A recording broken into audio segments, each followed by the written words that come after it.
Hello বন্ধুরা, কেমন আছেন? আশা করি প্রত্যেকেই খুব ভালো আছেন। আজকের ভিডিওতে আলোচনা করব মানুষের ভাগ্য কখন লেখা হয়, জন্মের আগে নাকি পরে।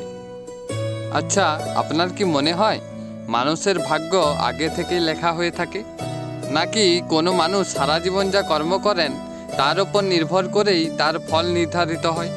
এই প্রসঙ্গে গীতায় এক সুন্দর ব্যাখ্যা দিয়েছেন ভগবান শ্রীকৃষ্ণ। আগেকার দিনে হাসপাতাল কিংবা নার্সিংহোম নয়, বরং বাড়িতেই জন্ম হতো একজন শিশুর। সেই শিশুর যখন 6 দিন বয়স হতো, তখন বাড়ির মা ঠাকুমারা তার মাথার কাছে মিষ্টি, জল, খাতা, পেন ইত্যাদি রেখে দিতেন। মনে করা হতো স্বয়ং যমরাজ এসে তার ভবিষ্যৎ লিখে দিয়ে যাবেন। কিন্তু এখন সেই যুগ পাল্টে গেছে। তবে কি আর মানুষের ভাগ্য লেখা হয় না? ভগবান শ্রীকৃষ্ণ জানিয়েছেন, কংসের কাছে দৈববাণী হয়েছিল দেবকীর অষ্টম সন্তান তার বধের কারণ হবে। কংস ভেবেছিলেন, যদি আমি সব শিশুকে মেরে ফেলি তবে আমার আর মৃত্যু হবে না, আমি অমর হয়ে যাব। কিন্তু দেবকীর অষ্টম পুত্র জন্মও নেয় এবং কংসকে বধও করে। এমনটা হয়েছিল কারণ কংসের ভবিষ্যৎ আগে থেকেই নির্ধারিত ছিল। কিন্তু গীতায় যে কর্মফলের কথা বলা হয়েছে তার কি কোনো ব্যাখ্যা নেই? কেবলমাত্র কংস নয়, এই সংসারে যারাই জন্ম নেয় তাদের ভাগ্য প্রথম থেকেই নিশ্চিত হয়।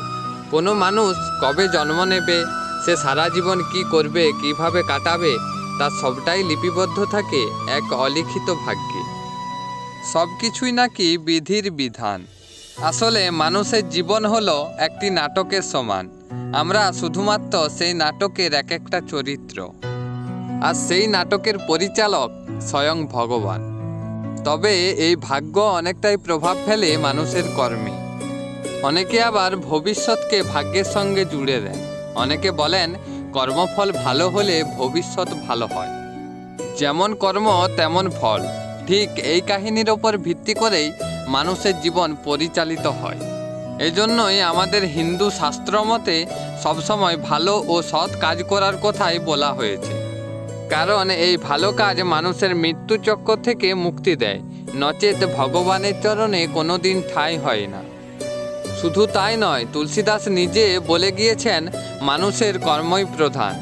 যে যেরকম কর্ম করবে সে ঠিক সেরকমই ফল পাবে। এই ছিল আজকের ভিডিও ভালো লাগলে অবশ্যই লাইক, কমেন্ট ও সাবস্ক্রাইব করতে ভুলবেন না। ধন্যবাদ।